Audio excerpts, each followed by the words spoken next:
పూరా లోకల్.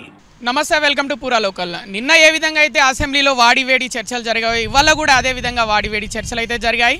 ముఖ్యంగా నిన్నటి గురించి మాట్లాడుకుంటూ దానికి తగ్గట్టుగానే ఇవాళ నిరసనలు వ్యక్తం చేస్తూ అసెంబ్లీ ప్రాంగణంలోకి బీఆర్ఎస్ ఎమ్మెల్యేలు నల్ల బ్యాడ్జీలు ధరించి వచ్చారు. వాళ్ళు ఏదైతే వాళ్ళ వెహికల్స్ తోటి అసెంబ్లీ ప్రాంగణంలోకి ఎంట్రీ అవుతున్నప్పుడు కూడా పోలీసులు పూర్తి విధంగా వాళ్ళ వెహికల్స్ చెక్ చేసి వాళ్ళని లోపలికి అయితే అలౌ చేశారు. అలాగే లోపల ఇవాళ ముఖ్యంగా శ్రీధర్ బాబు స్కిల్ డెవలప్మెంట్ బిల్లును ప్రవేశపెడుతున్నప్పుడు కూడా తీవ్ర స్థాయిలో నిరసనలు తెలిపారు. ముఖ్యంగా సీఎం డౌన్ అంటూ కంటిన్యూ ఆపకుండా అరుస్తూ శ్రీధర్ బాబు ప్రసంగానికి చాలాసార్లు ఇబ్బంది కలిగించే ప్రయత్నం అయితే బీఆర్ఎస్ ఎమ్మెల్యేలు చేశారు. ఆయన కూడా వీరిని బీఆర్ఎస్ ఎమ్మెల్యేలను వేడుకున్న పరిస్థితి. ప్రజా సమస్యలు పరిష్కరించడానికే ఈ బిల్లులు ప్రవేశపెడుతున్నాము. అలాగే వారికి తగ్గట్టుగా ఎన్నో పథకాలు మేము ప్రవేశపెడుతున్నాము, దయచేసి సహకరించండి అని చాలాసార్లు ఆయన విజ్ఞప్తి చేసిన పరిస్థితి అయితే కనిపిస్తుంది. ప్రతిసారి బీఆర్ఎస్ ఎమ్మెల్యేలు నిరసన తెలుపుతూ అరుస్తూ అసెంబ్లీలో గందరగోళం అయితే సృష్టించే ప్రయత్నం అయితే చేశారు. అలాగే అసెంబ్లీ నుంచి వాకౌట్ చేసి సీఎం ఎంట్రీ అయ్యే ప్లేస్లో బైఠాయించి బీఆర్ఎస్ ఎమ్మెల్యేలు నిరసన తెలపడం జరిగింది. సీఎం డౌన్ అంటూ అరుస్తూ, అలాగే ఈ సీఎం రేవంత్ రెడ్డి ముఖ్యమంత్రి మహిళలకు బేషరతుగా క్షమాపణ చెప్పాలి, మహిళలను అగౌరవపరుస్తున్న ఈ ముఖ్యమంత్రి క్షమాపణ చెప్పాలి అంటే వారిని మార్షల్స్ వచ్చి తీసుకెళ్ళి పోలీస్ వ్యాన్లలో వేయడం అయితే జరిగింది. అక్కడి నుంచి పోలీసులు వారిని బీఆర్ఎస్ ఎమ్మెల్యేలని వాళ్ళ పార్టీ ఆఫీస్కి అయితే తీసుకెళ్లడం జరిగింది. ముఖ్యంగా చెప్పుకుంటే కేటీఆర్ని ఎత్తుకెళ్ళి తీసుకెళ్ళిన పరిస్థితి మనమైతే విజువల్స్లో అయితే చూసాము. అలాగే ఆయన తీసుకెళ్తున్నప్పుడు కూడా మహిళలను అగౌరవపరిచిన ఈ సీఎం వెంటనే బేషరతుగా క్షమాపణ చెప్పాలి అంటూ ఆయన నిరసన వ్యక్తం చేసిన తీరైతే మనం చూసినాము. అలాగే మిగతా ఎమ్మెల్యేలు కూడా గంగుల కమలాకర్, జగదీష్ రెడ్డి, ఇలా మిగతా ఎమ్మెల్యేలను అందరినీ తీసుకెళ్లి మార్షల్స్ వ్యాన్లో వేయడం అయితే జరిగింది. ఈ విజువల్స్ అయితే మనం అలాగే చూసాము. అలాగే ముఖ్యంగా ఇవాళ రేవంత్ రెడ్డి ఇది ఎస్సీ ఉపకులాలకు ఏబిసిడికి సంబంధించి, మాదిగ ఉపకులాలకు సంబంధించి ఏబిసిడికి ఏదైతే సుప్రీంకోర్టు ఇవాళ తీర్పునిచ్చిందో తీర్పును ఇచ్చిన దానికి చాలా ఆనందం వ్యక్తం చేశారు. దీని గురించి ఎప్పటి నుంచో 10 సంవత్సరాల నుంచి పోరాడుతున్నామని తెలిపారు. అలాగే చాలామంది యువకులు రోడ్లపై బైఠాయించి ఎన్నో ధర్నాలు చేసి చివరికి ఈరోజు సుప్రీంకోర్టు దానికి తగ్గట్టుగా తీర్పు ఇవ్వడాన్ని ఆయన ఆనందిస్తూ, అలాగే సభలో ఉన్న సభ్యులందరూ దీని మీద హర్షం వ్యక్తం చేస్తూ దీనికి సంబంధించిన ప్రసంగాన్ని కూడా అందరూ ఇవ్వాలని ఆయన కోరారు. ఆ టైంలో కూడా ఎవరైతే విపక్షాలు ఉన్నాయో విపక్షాలు కూడా పెద్ద ఎత్తున నిరసన తెలిపిన విజువల్స్ అయితే మనం చూసాము. ముఖ్యంగా రేవంత్ రెడ్డి మాట్లాడుతున్నప్పుడు డౌన్ సీఎం అంటూ బీఆర్ఎస్ ఎమ్మెల్యేలు అయితే కంటిన్యూగా అరవడం అయితే మనకు క్లియర్గా ఈరోజు అసెంబ్లీ సమావేశాలలో అయితే మనందరికీ కనిపించిన దృశ్యాలు అయితే ఉన్నాయి. అలాగే ఈరోజు ఇంత గందరగోళానికి కారణం ఏంటంటే నిన్న జరిగిన వ్యాఖ్యలు ఏవైతే రేవంత్ రెడ్డి చేసిన వ్యాఖ్యలు సబితా ఇంద్రారెడ్డి గురించి అయితే మీ ఎన్నుకున్న అక్కల్ని నమ్మద్దు అంటూ కేటీఆర్కి, బీఆర్ఎస్ వర్కింగ్ కమిటీ ప్రెసిడెంట్ కేటీఆర్కి ఆయన సూచించారు.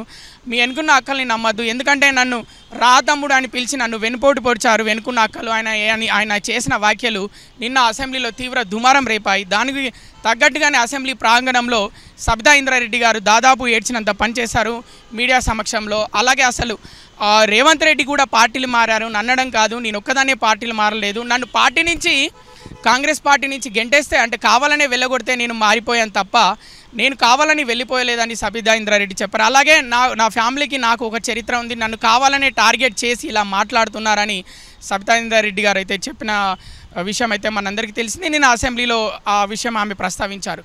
ముఖ్యంగా సబితా ఇంద్రారెడ్డికి సపోర్ట్ చేస్తూ బీఆర్ఎస్ ఎమ్మెల్యేలు అసెంబ్లీ ప్రాంగణంలో నిన్న సభ అయిపోయిన వెంటనే పెద్ద ఎత్తున నిరసనలు తెలిపారు. సీఎం రేవంత్ రెడ్డి బేషరతుగా క్షమాపణ చెప్పాలి, లేదంటే మేము రానున్న రోజుల్లో భారీ ఎత్తున నిరసనలు చేస్తాము, ధర్నా చేస్తాము, మహిళలను అగౌరవపరుస్తున్నారు, ముఖ్యంగా మహిళలకు రక్షణ లేదు ఈ రాష్ట్రంలో అని బీఆర్ఎస్ ఎమ్మెల్యేలు అయితే నిరసన తెలియజేయడం అయితే జరిగింది మీడియా పాయింట్ వద్ద. అలాగే సబితా ఇంద్రారెడ్డి గారు ఏదైతే ఏడ్చారో మీడియా ముందు దానికి సమాధానం ఇస్తూ యశస్విని రెడ్డి కూడా సబితమ్మను ఒకప్పుడు కాంగ్రెస్ పార్టీ ఎలా చూసుకుందో మా అందరికీ తెలుసు, చెవల నుంచి వాళ్ళ ఏరియా నుంచే అప్పుడున్న ముఖ్యమంత్రి కూడా పాదయాత్ర స్టార్ట్ చేశారు, అలాగే వారికి చాలా గౌరవం ఇచ్చారు కాంగ్రెస్ పార్టీలో, మేము కావాలని ఏం టార్గెట్ చేయలేదు, సభలో ఉన్న వాళ్ళందరికీ మా అందరికీ తెలుసు, అక్కడ తప్పుగా ఏం మాట్లాడలేదు సీఎం గారు, ఎలాంటి దుర్భాషలాలు లేదు, కానీ కావాలని ఏదో క్రియేట్ చేయాలని సభను తప్పుదో పట్టించేలాగా సబితా ఇంద్రారెడ్డి ఇలా మాట్లాడుతున్నారని యశస్విని రెడ్డి అయితే నిన్న మీడియా పాయింట్ వద్ద ఆమె కూడా కాంగ్రెస్ తరఫున మాట్లాడడం జరిగింది. కాంగ్రెస్ ఎమ్మెల్యే యశస్విని రెడ్డి తర్వాత ముఖ్యంగా నిన్న చూసుకుంటే బట్టి విక్రమార్క నిన్న బీఆర్ఎస్ ఎమ్మెల్యేల మీద ఫైర్ అయిన విషయం అయితే మనందరికీ తెలుసు. ఆయన చాలా పెద్ద ఎత్తున ఫైర్ అయ్యారు. ముఖ్యంగా సబితా ఇంద్రారెడ్డి పైన ఆయన సిఎల్పి నేతగా ఉన్నప్పుడు మీరు వెళ్ళొద్దమ్మా, మీరు పార్టీ విడిచి వెళ్ళొద్దమ్మా, మిమ్మల్ని మేము జాగ్రత్తగా చూసుకుంటాం, పార్టీలో మీకు ఎలాంటి ఇబ్బందులు లేకుండా చూసుకుంటామని పార్టీలో మీ ఇంటికి వచ్చి కూడా నేను కలిసిన సంఘటనలు ఉన్నాయి. అయినా మీరు అధికారం కోసం వెళ్ళి ఆ పార్టీలోకి వెళ్ళడం జరిగింది. ఆ టైంలో మీరు నన్ను కూడా వెన్నుపోటు పొడిచారు. 10 సంవత్సరాలు ఒకప్పుడు 2004లో మీరు కాంగ్రెస్ పార్టీలోకి మిమ్మల్ని ఆహ్వానించి ఎమ్మెల్యేగా గెలిపించుకొని 10 సంవత్సరాలు మీకు మంచి కీలక మంత్రి పదవి ఇప్పించి పార్టీలో కాపాడుకున్నాం, మీకు మంచి హోదా ఇచ్చాము. అలాంటిది అవసరమైన టైంలో మీరు పార్టీ వదిలిపెట్టి వెళ్ళిపోయారు. మీ వల్ల నాకు నష్టం జరిగింది, పార్టీకి కూడా చాలా నష్టం జరిగింది. ఆ టైంలో సిఎల్పి మొత్తం విలీనం అవ్వాల్సిన పరిస్థితి జరిగింది కేవలం మీ వల్లనే. మీరు పార్టీలు మారి కాంగ్రెస్ పార్టీకి పెద్ద వెన్నుపోటు పొడిచారని చాలా పెద్ద ఎత్తున బట్టి విక్రమార్క తెలంగాణ రాష్ట్ర ఉప ముఖ్యమంత్రి బట్టి విక్రమార్క ఫైర్ అయిన విషయం మనం నిన్న చూసాము. అలాగే ముఖ్యంగా ఈరోజు సభలో పొద్దున్నుంచి మొదలు పెడితే ఎప్పుడు శ్రీధర్ బాబు మాట్లాడుతున్నంతసేపు, రేవంత్ రెడ్డి మాట్లాడుతున్నంతసేపు, మిగతా కాంగ్రెస్ ఎమ్మెల్యేలు మాట్లాడుతున్నంతసేపు ఆగకుండా బీఆర్ఎస్ ఎమ్మెల్యేలు అయితే నిరసన తెలియడం మనం క్లియర్గా చూసాము. మరి రానున్న రోజుల్లో మేము పెద్ద ఎత్తున ధర్నాలు చేపట్టబోతున్నాము, నిరసనలు చేపట్టబోతున్నాము. మహిళలకు గౌరవం లేదు, రక్షణ లేదు. ఈ కాంగ్రెస్ ప్రభుత్వం ఏమాత్రం గౌరవం ఇవ్వడం లేదు మహిళలకు, మహిళా ఎమ్మెల్యేలకి. కావాలనే టార్గెట్ చేసి మాట్లాడుతున్నారు. దీన్ని పెద్ద ఎత్తున ముందుకు తీసుకెళ్తామని అంటున్నారు. ముఖ్యంగా రానున్న రోజుల్లో లోకల్ బాడీ ఎలక్షన్ ఉందన్న కేటీఆర్ ఏమన్నా వ్యూహం పన్నారా అనేది కూడా, ఎందుకంటే సెంటిమెంట్ని బాగా వాడుకుంటారు. ఒకప్పుడు తెలంగాణ సెంటిమెంట్ని వాడుకొని 10 సంవత్సరాలు అధికారంలో ఉన్న బీఆర్ఎస్ పార్టీ ఇప్పుడు ఈ సెంటిమెంట్ను కూడా మహిళలు అనే ఒక సెంటిమెంట్ని తీసుకొని మహిళలని అగౌరవపరుస్తున్నారు అనే ఒక సెంటిమెంట్ని తీసుకొని మళ్ళీ జనాల్లోకి వెళ్ళి లోకల్ బాడీ ఎలక్షన్లలో మళ్ళీ పెద్ద ఎత్తున ప్రజాక్షేత్రంలోకి వెళ్ళి మళ్ళీ ఏదైతే మునుపటి స్థాయి ప్రజల్లో ఉందో బీఆర్ఎస్కి ఇప్పుడు ఆ స్థాయిని మళ్ళీ పుణికిపుచ్చుకొని తెచ్చుకోవాలని మళ్ళీ బీఆర్ఎస్ పార్టీ భావిస్తుందా? ఈ సెంటిమెంట్ని, మహిళల సెంటిమెంట్ని జనాల్లోకి తీసుకెళ్తుందా అని కొందరు ఆలోచిస్తున్నారు రాజకీయ విశ్లేషకులు.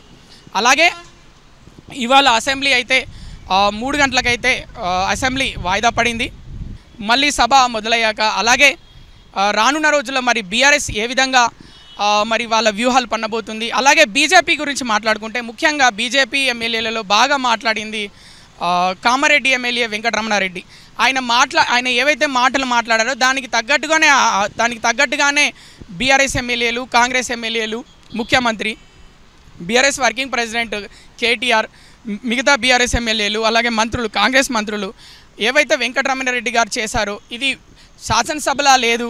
ఇది వాళ్ళ ప్రత్యక్ష దాడులకు అంటే మాటల పరంగా వాళ్ళకు తగ్గట్టుగా మాట్లాడుకుంటున్నారు. నువ్వు ఇలా అంటే నువ్వు ఇలా చిన్న పేర్లు పెట్టుకొని మాట్లాడుకుంటున్నారు. ఇక్కడ ప్రజా సమస్యలపైన ఎవ్వరికీ అవసరం లేదు అన్నట్టు మాట్లాడుతున్నారు. కొత్తగా వచ్చిన ఎమ్మెల్యేలు వీళ్ళని చూసి బాధపడాల్సిన పరిస్థితి ఉంది అసెంబ్లీలో.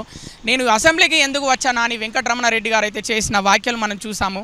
దానికి తగ్గట్టుగానే గత 2-3 రోజులుగా అసెంబ్లీలో ఇష్టం వచ్చినట్టు మాట్లాడుకుంటున్న తీరు, ప్రజా సమస్యలను పక్కన పెట్టి ప్రత్యక్షంగా మాటలతోటి యుద్ధం చేసుకుంటున్నారు కాంగ్రెస్ నాయకులు అయితేనేమి, అలాగే బీఆర్ఎస్ నాయకులు.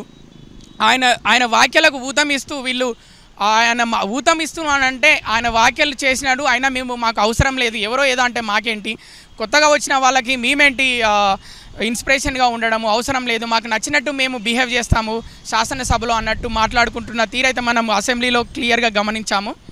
ఇవే అయితే ఇప్పటివరకు ఉన్న అప్డేట్స్ అసెంబ్లీ నుంచి. కెమెరామెన్ నరేష్తో కృష్ణబాల, పూరా లోకల్.